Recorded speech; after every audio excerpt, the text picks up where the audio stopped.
अस्सलाम वालेकुम नाज़रीन, welcome to Kazmi health and beauty tips. उम्मीद करता हूँ कि खुदाबंद करीम के फजल करम से आप सब खैरियत से होंगे। खजूरी दही, खजूर और दही से तैयार शुदा बेशुमार फवायद वाली चीज। नाज़रीन, खजूर के फवायद और दही के फवायद से शायद ही कोई शख्स हो जो वाकिफ ना हो। अल्लाह ताला ने दोनों में बेशुमार फवायद बना रखे हैं।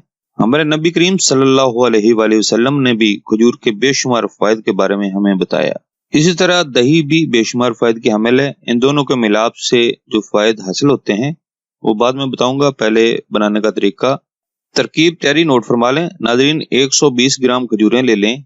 अब इन खजूरों को साफ करके इनकी गुठलियां निकाल दें। गुठलियां फेंक दें और खजूरों को महफूज कर लें। अब इन खजूरों को बहुत बारीक बारीक लंबाई की तरफ या गोल काट लें। अगर बारीक कुतर ना सकें तो फिर हमन दस्ता की मदद से इसे कूट लें। अब 1 किलोग्राम दूध में डाल दें और ब्लेंडर की मदद से खूब मिक्स कर लें। उस वक्त तक ब्लेंड करें जब तक जूस जैसा ना बन जाए, यानी खजूर दूध में हल हो जाए। तो इसमें 1-2 चम्मच दही डालकर रख दें। दही डालने से ये दही की तरह बन जाएगा। यही दही जमाने, जैसे पंजाबी में कहते हैं दही जमाने वास्ते दही जाग लानी पैंदी, ये वो तरीका है। जब ये 24 घंटों में सारा दही बन जाए, दही का जायका तो आप तसव्वुर कर सकते हैं कि किस कदर लजीज होगा, लेकिन फवायद के लिहाज से भी बेहतरीन है। तो चलते हैं फवायद की जानब। फवायद नोट फरमा लें।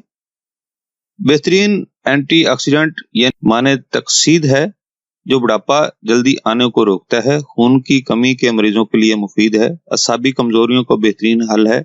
पेट के अमराज को मुफीद है। जिगर के फेल को सही करता है। जिस्मानी मेहनत करने वालों की थकावट को दूर करने में लाजवाब है। पहाड़ी इलाकों के जो लोग ज्यादा बुलंदी की वजह से ऑक्सीजन की कमी का शिकार हों, उन लोगों के लिए आयत अक्सीर है। नाज़रीन, आपके लिए जरूरी है कि रमजान मुबारक के दिनों में एक बार जरूर तैयार करके इस्तेमाल करें, क्योंकि इस दही के इस्तेमाल के बाद रोजा से होने वाली कमजोरी को बिल्कुल खत्म करता है और तवानाई पैदा करता है, प्यास बुझाता है और मैदे और आंतों के मरीज के लिए भी मुफीद है। तरकीब इस्तेमाल नोट फरमा लें। सुबह व शाम खाना खाने से पहले या फिर खाना खाने के 1 से 1.5 घंटा बाद 2 से 3 चम्मच इस्तेमाल करें। रमजान मुबारक में सहरी और इफ्तारी के बाद इस्तेमाल करें। इस मुरक्कब को ठंडी जगह पर रखें। गर्मियों में कोशिश करें कि कम मिकदार में तैयार करें और सर्दियों में ज्यादा तैयार कर सकते हैं, क्योंकि हर एक के पास महफूज करने के लिए फ्रिज नहीं होता।